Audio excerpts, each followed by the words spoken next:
Olá IPCA, hoje é quinta-feira, dia 16 de maio de 2013. Nós estamos juntos há 389 dias lendo a Bíblia e hoje leremos os capítulos 30 e 31 do livro de Números. Neste momento da história do povo de Israel, os israelitas estão localizados na Transjordânia, a terra que fica a leste do Rio Jordão. Uma faixa de terra que corre paralela a toda a extensão do Rio Jordão, como é a faixa de terra de Canaã. No entanto, está do outro lado do rio. Os israelitas foram parar aí porque essa foi a estratégia traçada para que eles tomassem posse da terra de Canaã.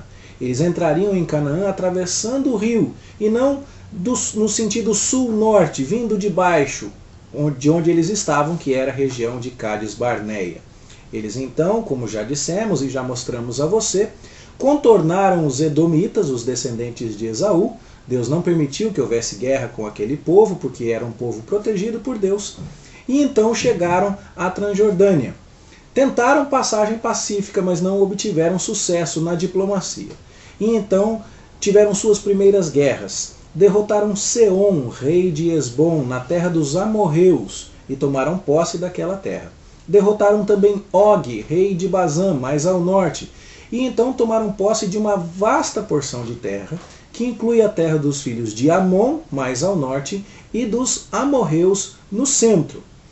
Não haviam ainda tomado posse da terra dos moabitas, mais abaixo, mais ao sul, povo que tinha ali também entre eles alguns midianitas, pois os midianitas eram um povo que circulava entre diversas tribos diferentes, de forma nômade. Então, nós vimos já também nos vídeos anteriores que Balaque, rei dos Moabitas, tentou amaldiçoar Israel e mandou chamar Balaão. Não houve sucesso, mas depois da falha na tentativa de amaldiçoar, Balaão foi bem sucedido em aconselhar os Moabitas a seduzir o povo de Israel com mulheres estrangeiras. E os midianitas que estavam associados aos moabitas deram suas mulheres aos israelitas e estes prevaricaram contra Deus. Não só no sentido de sexo não autorizado, mas principalmente em questões de idolatria, porque adoraram a Baal Peor, uma manifestação local da divindade Baal. E, como vimos, Deus pesou a sua mão. Isso é muito importante porque vamos ler daqui a pouquinho, porque Deus começou a instaurar uma praga no meio do povo de Israel por conta dessa idolatria. Morrem 24 mil pessoas, esse é o relato do capítulo 25. E Finéias, um neto de Arão, que também era sacerdote, portanto, movido do zelo de Deus, vai até a tenda de um príncipe da casa de Simeão, que havia trazido para o acampamento de Israel uma mulher midianita, e mata os dois ali. E essa atitude zelosa de Finéias faz com que a praga de Deus sobre o seu povo cesse. No entanto, a disciplina de Deus sobre Israel é pesada e morrem 24 mil israelitas. Nós vemos então que esta é uma última chamuscada da justiça divina sobre o seu povo, antes que o povo vá tomar posse definitiva da terra de Canaã. Morrem ali os últimos daquela primeira geração que não creu no relatório de Josué e Caleb, mas seguiu com a incredulidade dos outros 10 espias. E agora nós vamos ver como as últimas providências são feitas para que o povo ingresse em Canaã, atravesse o Jordão e tome posse da terra prometida. No capítulo 26, nós vemos, e já comentamos isso, que o povo é contado. A grande maioria do povo, o número é bastante próximo, e as tribos, embora tenham sofrido algum ajuste nos números, a configuração principal continua a mesma. A tribo de Judá é a mais importante, os levitas continuam em número suficiente, e tudo isso então nos mostra a fidelidade de Deus. A tribo de Simeão, que encabeçou o envolvimento com as mulheres midianitas, sofre a maior baixa dentre todas as tribos. E isso então nos aponta para a disciplina de Deus. O capítulo 27 já nos diz que Moisés vai deixar a liderança e que Josué vai assumir, e que deverá haver justiça na distribuição das terras lá em Canaã, atendendo à solicitação de mulheres, as filhas de Zelofeade, que não tinham irmãos, e por isso, se fosse seguir apenas a letra fria da lei, ficariam sem herança. Mas não seria assim no povo de Deus. o capítulo 28 e 29 que lemos ontem, fala que esse povo que distribuiria a terra de maneira justa, esse povo que seguiria agora liderado por Josué, esse povo que é numericamente muito próximo ao povo de 40 anos atrás, mostrando a fidelidade de Deus, mas que também tem algumas baixas que mostram a sua justiça, esse povo vai ter que servir a Deus com ofertas, sacrifícios e festas. E esse é o assunto dos capítulos 28 e 29. Ofertas diárias, semanais, mensais, anuais, no decorrer das festas. Esse é o assunto dos capítulos 28 e 29, conforme vimos ontem. E, quando chegamos ao capítulo 30, nós temos mais um aspecto da vida espiritual do povo sendo regulado: os votos. Por que os votos foram inseridos aqui? Porque votos costumavam ser feitos acompanhados de sacrifícios para a sua instauração e também acompanhados de sacrifício para o seu encerramento. E normalmente, ocasiões em que as pessoas iam até o tabernáculo ou iam até o templo, que seriam as ocasiões das festas anuais, eram ocasiões muito propícias para isso. Um voto muito conhecido é o voto de Ana, mãe do profeta Samuel. Ela ia anualmente a Siló, onde estava o tabernáculo, e numa dessas viagens, oferecendo sacrifícios, fez votos a Deus. Então você percebe que o tema do capítulo 30, votos, é bastante relacionado ao tema dos capítulos 28 e 29. E a ideia dos votos aqui é que você deve pensar muito bem antes de votar. Isso nos lembra Eclesiastes capítulo 5, verso 4, que nos diz que Deus não se agrada de tolos e que se você prometeu, você deve cumprir. E há neste capítulo 30 estipulações e regras para os diversos tipos de votos. Quando um homem faz um voto, que é o primeiro item aqui a ser regulamentado, esse voto precisa ser cumprido e ele não pode ser anulado. No entanto, você vai lendo a sequência aí e você percebe que quando uma mulher que ainda está na posição de filha, morando na casa de seu pai, faz um voto, o seu pai tem autonomia para anulá-lo se discordar dele. Uma noiva que se casa e então o marido dela descobre que ela tinha um voto anterior, o marido tem condição de anular esse voto. Ou então, outras situações como esposas já casadas e o marido não sabia que ela havia feito um voto. Quando o marido toma conhecimento, ele pode anular. Tudo isso então nos mostra que haveria ocasiões em que mulheres poderiam fazer votos, mas que por estarem debaixo da liderança de seus maridos, estes poderiam anular. Que tipo de situação seria essa? Bom, uma situação bastante comum seria a guerra. A guerra que vai ser o assunto do capítulo 31 em diante. A ideia de que as mulheres, durante o processo de conquista de Canaã, ficariam no acampamento de Israel, mas seus maridos, seus pais, sairiam para o combate. E talvez em situação aflitiva, talvez em aperto, em necessidade, em preocupações, fizessem votos e às vezes até mesmo votos tolos. Mas seus maridos ou seus pais, os responsáveis por elas, do sexo masculino, teriam então autonomia para desfazer o voto caso o considerassem precipitado. No entanto, isso não se aplicaria a mulheres viúvas ou divorciadas. Ou então, também não se aplicaria àqueles homens que tiveram conhecimento do voto das mulheres relacionadas a eles, mas não decidiram anulá-los no primeiro momento em que tomaram notícia desses votos. Há, inclusive, no verso 15 aqui, a estipulação de uma lei, que se um marido ouviu o voto da mulher e não falou nada na hora, a mulher é obrigada a cumprir o voto. Se mais tarde ele mudar de ideia e quiser liberar a sua esposa do cumprimento desse voto, ele é que terá que cumprir o voto no lugar dela. E toda essa ideia, então, aponta para quê? Em conexão com os sacrifícios e com as festas que vieram antes, aponta para a ideia de que na Terra Prometida, ou durante o processo de conquista, Israel deveria permanecer focado em Deus. Suas esperanças devem estar em Deus. A estrutura familiar e a liderança masculina continuam afirmadas aqui. E a ideia de que quando você promete, você deve levar isso a sério. Estabelecendo-se, no entanto, essas exceções que estariam muito bem encaixadas num contexto de aflição, de guerra, de preocupações com os homens e até mesmo de ausência desses homens durante os períodos de guerra que estavam para acontecer. Esta é a ideia central do capítulo 30. E No capítulo 31 nós vamos falar de guerra. Guerra que é, acima de tudo, vingança de Deus. O capítulo 31, no verso 2, diz que Deus falou com Moisés, dizendo-lhe: vinga os filhos de Israel dos midianitas, e depois você vai ser recolhido ao seu povo. A primeira coisa que precisamos dizer aqui é que muita gente olha para isso e diz que Deus é mau, que Deus é rancoroso, que Deus é alguma coisa que não seja o Deus santo e perfeito que nós cremos e pregamos, porque Ele manda se vingar. No entanto, várias coisas aqui precisam ser ditas. A primeira coisa é que Deus não está simplesmente de birra descontando nos midianitas alguma coisa. Não. Deus está mostrando a sua soberania sobre todos os povos do mundo. E é preciso que nos lembremos: quem foi o primeiro povo sobre quem Deus derramou a sua justa ira, aquela justa e não temperamental manifestação de Deus contra o pecado? Foi contra os israelitas, que adoraram a Baal Peor. 24 mil deles caíram, e isso nos é narrado lá no capítulo 25. E a ideia aqui é que os midianitas e aliados aos moabitas, no caso de Balaão, tentaram corromper a santidade do povo de Deus. E foram bem-sucedidos nisso. Não conseguiram amaldiçoar, mas conseguiram corromper.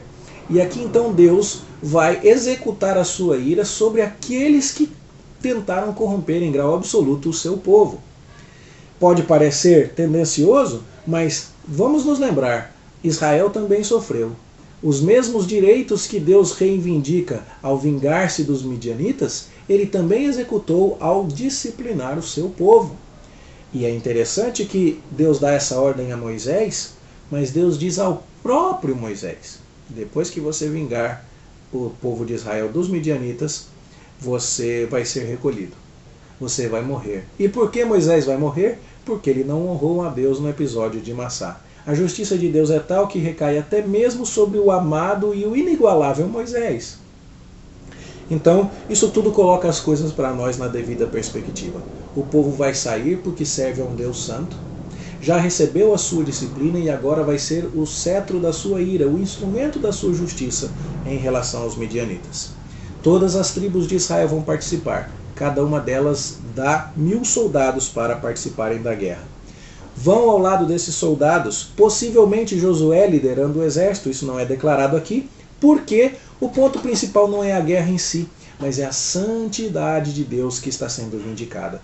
Então há muito mais ênfase colocada sobre Finéias, aquele mesmo homem que matou o príncipe de Simeão com a mulher midianita dentro de sua tenda. E Finéias aqui então é dito que ele leva os utensílios do tabernáculo, possivelmente a Arca da Aliança, e leva as trombetas para o toque de rebate. Aqueles instrumentos que Deus mandou Moisés fabricar, para que quando tocados, lembrassem ao Senhor, como se Deus precisasse de lembrança, mas lembrassem a Deus de que ele pelejava pelos filhos de Israel. E assim eles foram para a guerra. Não há ênfase no general, mas há ênfase no sacerdote.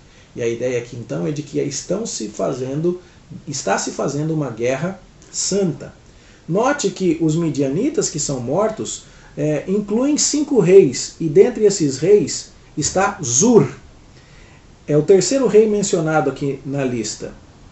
Esse rei Zur é o pai da moça que foi para a tenda com o príncipe da tribo de Simeão.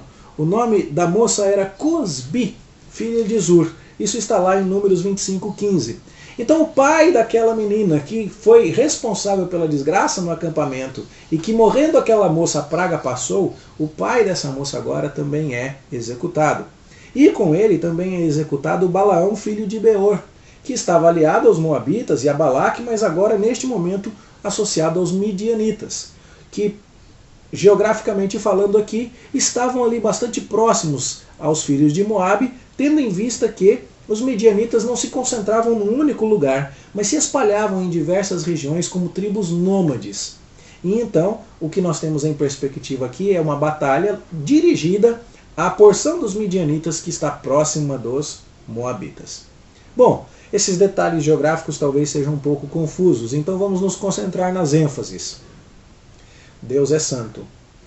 A violação da sua santidade e adoração a Baal requereu disciplina.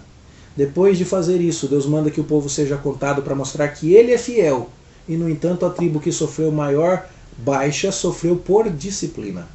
O povo se prepara para entrar na terra. Vai ter que fazer isso distribuindo a terra com justiça, seguindo o líder que Deus apontar, que é Josué, separando o tempo para Deus nas ofertas, nos sacrifícios, nas festas, com solenidade, guardando a sua boca para não fazer votos precipitados, e tendo em Deus o centro da sua confiança, como diz o capítulo 30, e fazendo guerras na perspectiva de ter Deus como o seu maior general e como aquele que lhes dá a vitória. É por isso que vai o sacerdote, vai possivelmente a arca, vão as trombetas para o campo de batalha, e o povo obtém uma farta vitória. No entanto, a ênfase do capítulo 31 não é a vitória. A ênfase não é a guerra, mas a ênfase é Deus. E como Israel vai se comportar diante de Deus. Então, quando os israelitas voltam, trazendo o povo de Midian cativo, eles voltam trazendo mulheres. E Moisés fica muito indignado, porque foram exatamente as mulheres que fizeram o povo cair. E Moisés então manda que as mulheres sejam exterminadas. Os meninos também precisam ser exterminados para não suscitar descendência para o povo de Midian. No entanto, as mulheres solteiras, aquelas que não poderiam ser acusadas de ter corrompido Israel, aquelas que não poderiam ser acusadas de estar carregando no ventre um midianita, essas poderiam ser absorvidas pelos israelitas, que poderiam usá-las como servas, poderiam até mesmo se casar com elas, desde que ficasse bem claro que a lealdade daquelas mulheres deveria ser ao Deus de Israel.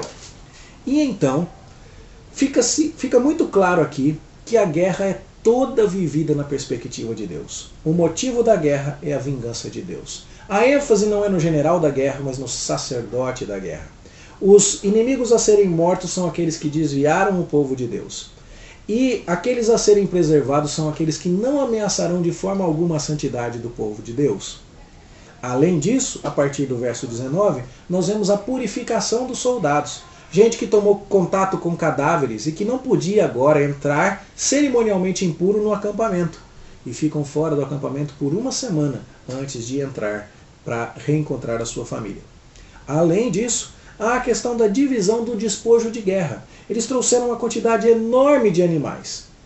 Isso devia ser distribuído com justiça. Além da terra que deveria ser distribuída com justiça, contemplando as filhas de Zelofeade, que não tinham irmão entre elas, também os despojos da guerra precisavam ser divididos com justiça. E Deus então manda que se parta o bolo de despojo ao meio.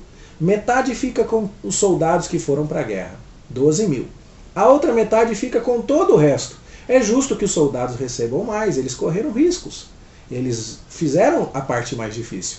Mas a outra metade vai ser dividida entre todos. E os profetas e sacerdotes? Bom, os levitas e sacerdotes.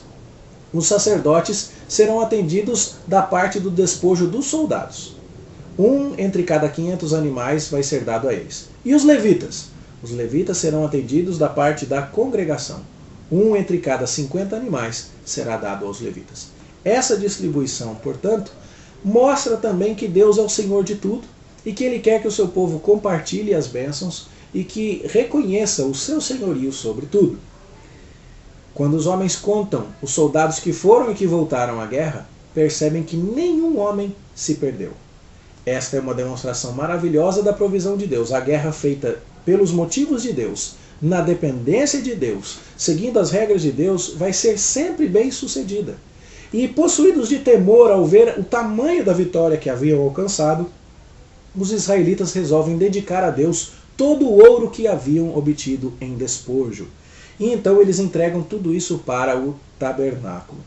Mais uma vez, o que nós vemos aqui é a centralidade de Deus. É o povo que está precisando aprender que se vai entrar em Canaã e vai tomar posse daquela terra, fazendo aquilo que os seus antepassados achavam impossível, esse povo vai fazer isso na dependência de Deus. É Deus quem vai dizer como se vive de maneira santa, como se repartem os despojos, como se reparte a terra, como se adora, quando se adora, quem é que lidera, quem é o sacerdote.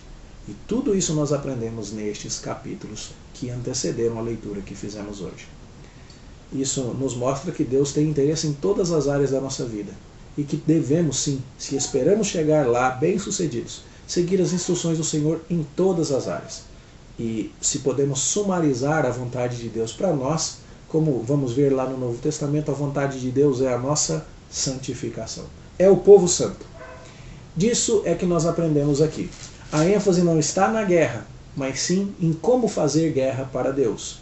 A ênfase nem tanto é a vitória, mas é o tratamento dos cativos, o tratamento dos despojos, as estratégias de guerra, a dependência de Deus, a purificação e a consagração daqueles que vão fazer ofertas, sacrifícios, festas e votos para Deus. Esse é o povo de Deus. E essa é a geração que, tendo aprendido tudo isso, vai ser, sim, bem-sucedida na conquista de Canaã. Esse é o assunto do encerramento do livro de Números. E é por conta deste motivo que, liderados por Josué, os israelitas vão vencer. Eu espero que você vença também, mas vença por caminhar santo ao lado do Senhor.